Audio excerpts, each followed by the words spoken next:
Bale, ito po yung CR. Opo, may Ah. sarili. Sa taas po may CR din po? Wala po. Wala. Gawa po hindi nakakakit ang tubig doon. Okay. O, check pag hindi. Tara, akit tayo. Kami doon sa kabila. Dalawang hagdan naman na paakyat. Ito yung room. Ayan. So, ilang bed ba to? May kutsyon. Isa lang yung bunk bed.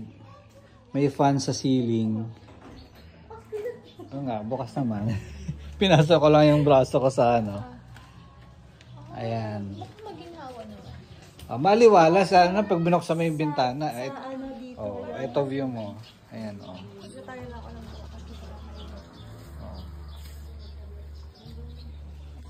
Ikaw na lang sweet ang mag-suggest. CR out of order. Pero may lababo. Ayan. Ang bed. Ito. Isang queen. Tsaka isang single. Single na pwedeng dalawa. Electric fan. Ayan. yung sa baba. So, same din sa ano. Ano? Lalagyan lang naman ang bebe. Meron din sa wali na blinds. Pag hindi So, nakuha nyo to, para may tambahay tayo sa ilalim, pwede kayo dyan mag-meeting.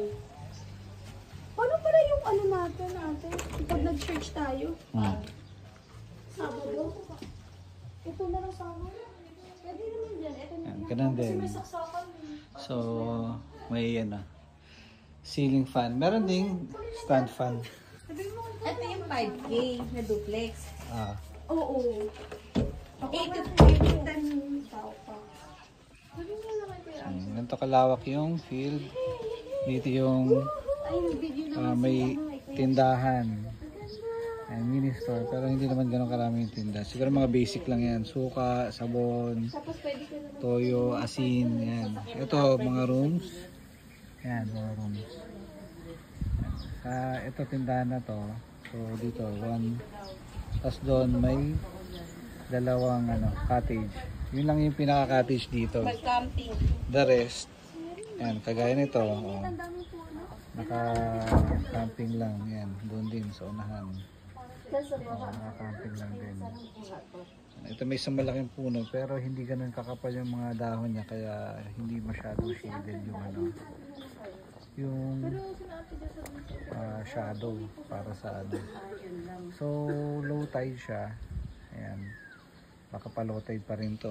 Tuloy-tuloy siguro. Then dito sa bandang unahan, bandang entrance. May isa pang wala na. Ito na lang pala. Ito hindi ko alam kung storage yata. Cottage na rin siguro ng tenant.